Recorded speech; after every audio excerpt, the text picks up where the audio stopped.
Farming, agriculture. Long hours of toil spent making most of a piece of land and soil. With more than 1 billion mouths to feed, agriculture is the true backbone of India. But most farming methods in the Indian hinterland are dated, traditional, untouched by the boon of technology.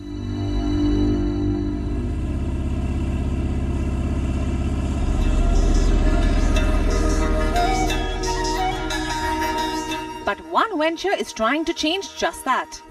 One idea is trying to introduce mechanization and some innovative technology to India's struggling, hard-working farmers. This could be revolutionary.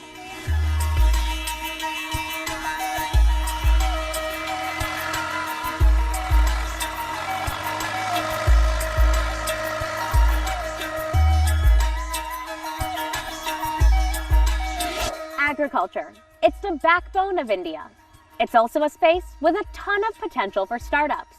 One startup aims to mechanize age-old farming practices with a dash of technology. This is RAVGO. RAVGO claims to be India's first farm rental equipment marketplace. The fact of the matter is that India lagged behind many other countries when it comes to transforming agriculture through mechanization. So it's high time that a startup intervened and imbued some tech in order to increase productivity. Now, the question remains whether farmers who are used to age-old practices will take to this fresh breath of modernity. Let's find out. Meet the men trying to transform one of the most traditional modes of livelihood in India, farming. And the name of their venture is RAVGO, a farming equipment rental marketplace. Our first founder is Vikas Goyal. He brings with him plenty of experience in business planning and strategy. And Ashish Gautam is the second founder at RAVGO. His experience in digital marketing and finance may give this venture a competitive edge. We've all heard of apps to find cabs, food and clothes, but this duo has invented an app for sharing tractors and agricultural implements, aiming to reduce the cost each farmer has to bear.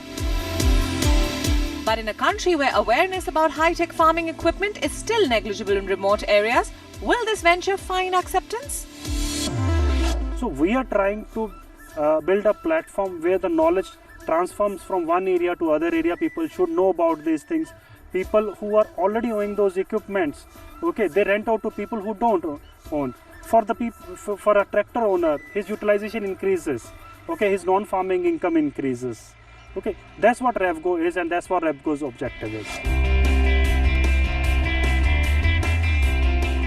The scope of mechanization in Indian farmlands is huge.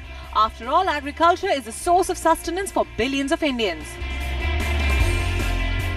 And with most of the agriculture industry being unorganized and devoid of any industry benchmarks, Indian farmers are often at loss. According to a FICCI report released in December 2015, farm mechanization in India is 40% against the 95% in the US and Western Europe, 80% in Russia, 75% in Brazil, and 48% in China. Basically, ranks really low in comparison to the rest of the world. And that's where RAVGO comes in. Based on the idea of sharing economy, RAVGO was launched as an agri-equipment rental marketplace to bring access to modern technology for small farmers who cannot afford ownership of expensive machinery. The venture follows a commission-based model in which it charges a certain percentage of around 10% from vendors in lieu of the business it brings to them. The team meets with farmers on a regular basis to familiarize them with the use of the app and its many services.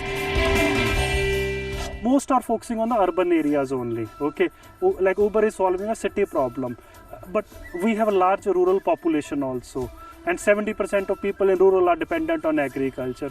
That's what we thought, that yes, there's a huge opportunity in agriculture. Well, while words like mechanization, technological innovation and advancement sound great, India's age-old farming practices are as rigid as the mindsets of the Indian farmers. So how will RAVGO be adopted by these farmers? Here is what we ask. Here's a startup aiming to mechanize India's backbone, agriculture. How will it achieve this? How will RAVGO convince farmers to get on board and adopt technology? Competitions exist from the likes of Mahindra. How will RAVGO rise above such competition? RAVGO is a startup that aims to mechanize agriculture, which is India's backbone. How do you achieve this? If you see, there is a huge urban and rural divide. In rural, digital technology has not reached.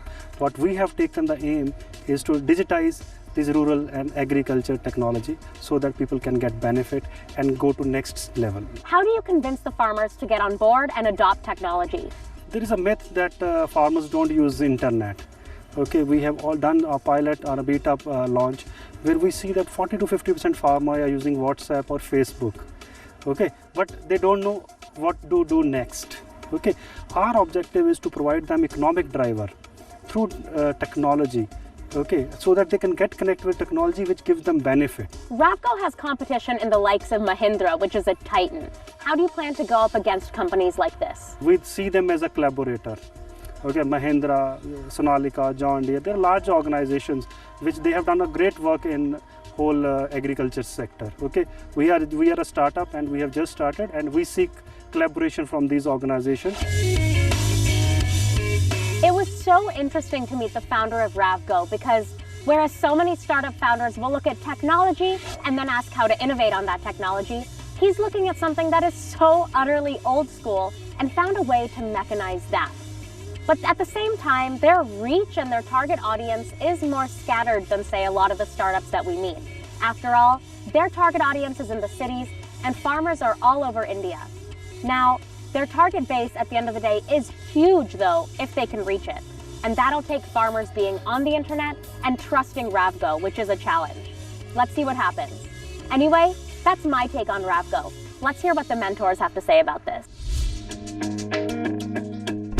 These are large equipments, they are slow on the road as they move from one location to the other. So managing the entire logistics, in addition to the utilization, that needs to be weaved in to fully realize the potential. And I would urge the promoters and the founders to see that they are open to building that logistical capability in this. I can clearly see a need for something like this because still India has 70 to 80% small farmers rather than big land owners who own 70-80% of India's agriculture. That's not the case in this country. Second is, I think it has a social transformation angle, which I really like it. Today we met two startups, RAVGO and Woo.